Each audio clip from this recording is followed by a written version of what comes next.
courthouse, you can do it. But the lawn belongs to the city.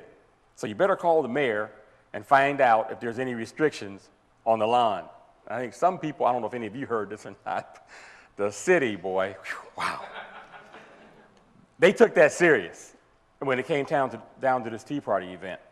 So I said, okay, they said, as far as we're concerned, you don't need a permit, you don't need anything, just get the people down there. But you better make sure that the city won't have a baby over their grass. So I said, okay. So I called the mayor, and I spoke with his secretary, and I told her what we wanted to do. She laughed.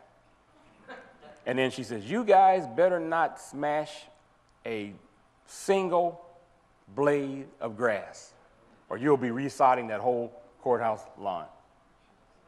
And I said, well, ma'am, I'm sure we have a bunch of people who will respect the property. I said, the county commissioners didn't give us any problem. So I said, do we need a permit? Yes, you need a permit. And I said, well, no other event in the city is ever required to buy a permit. I said, but how much is the permit? So she told me the fee, and I said, I'll pay for it. I said, out of my pocket. I said, it doesn't matter. I want the people to come and have a chance to voice their opinion and have a chance to stand up and show America that we want to be part of the Tea Party movement in Fort Wayne, Indiana. So she says, okay. I was on the phone, and I said, when do I need to get this permit? I said, because we have about 15 days or so before the event. You need to come and get it right now. And I says, well, ma'am, I'm at work. I can't come and get it right now. And she said, you better bring the cash, and we need you to fill out this form, and it has to be filled out, and you bring it down. So I ran to the library. I was at work on my lunch break, and I printed the form, and then I called her back and said, okay, I got it all filled out. And I said, but I can't come. I said, what time do you close? It doesn't matter what time we close. You need to get it down here right now or it's over. So I worked a delivery job, and I was walking around moping because I figured it was all over at this point. And I was praying. And one of the ladies in an insurance office, who I delivered to, she says, what's wrong with you? She said, you don't look the same. And I said, I got a problem. And I told her what it was. She says, give me the form, give me the money, and she says, it's done.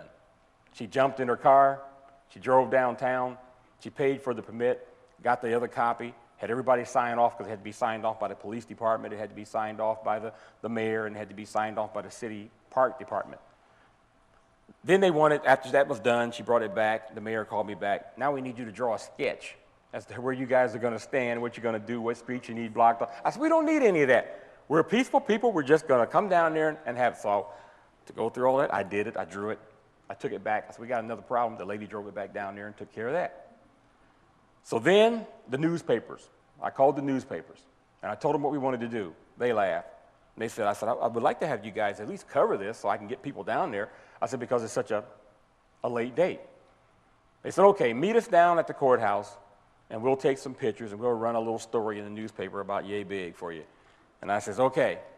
So I met him down there after work. I got down there. The guy had 2 Lipton tea bags in his hand. And I said, what are those for? He said, I want you to hold those. He said, because I want to take a picture of you. He said, we're going to make fun of you in the newspaper.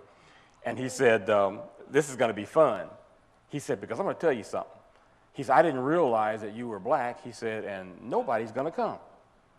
He said, this is going to be a joke. So I said, okay. So he interviewed me, took the pictures. And he says, it'll probably be a little space in the middle of the newspaper and then maybe a little picture in there. And I says, okay. I said, but we can use all the publicity we can get. So I guess he thought about it. And a couple days later, before I went on vacation, I think this was like on a Wednesday, and I was scheduled to go on vacation on Friday. My wife and I were going to go down to Hilton Head and enjoy a couple days and come back. And he called. He says, the story's going to run tomorrow, or the little thing's going to run tomorrow. And I says, okay. He said, we can't promise you much, but you can look for it in the paper. So the next day I was at work about noon. I said, okay, the evening paper should be out now. So I drove to a gas station. I get to the gas station. I'm looking for the paper, pull it out, and lo and behold, the whole front page is me holding 2 tea bags.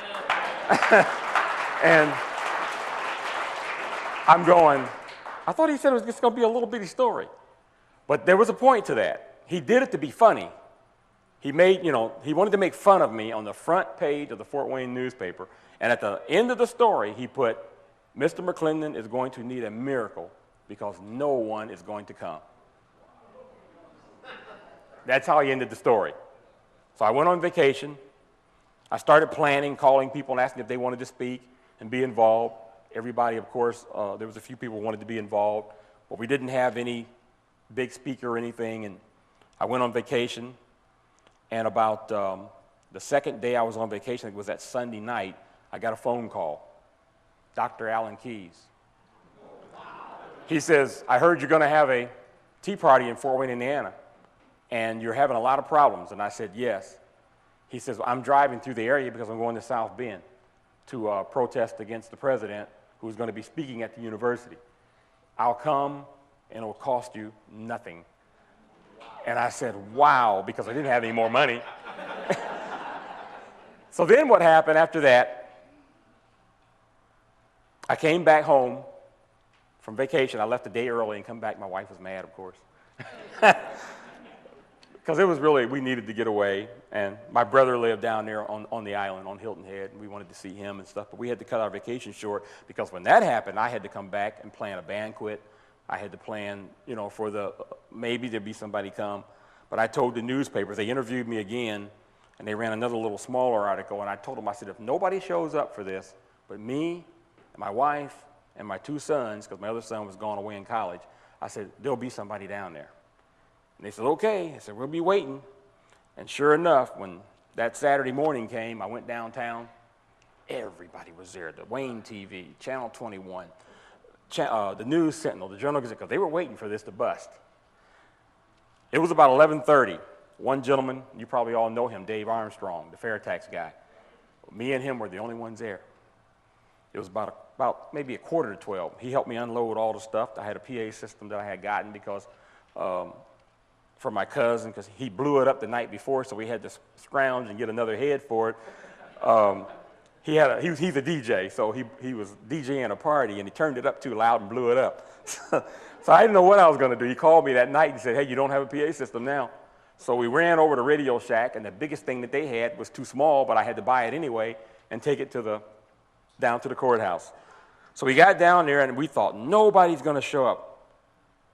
It got to be 10 till. We got we roped it off, and we got the PA system set up, and we put the mics up, we put this little stand up so the speakers could speak, and then we started watching the clock. 4 or 5 more people came. I go, uh-oh. I said, the newspapers are really going to have a blast with this.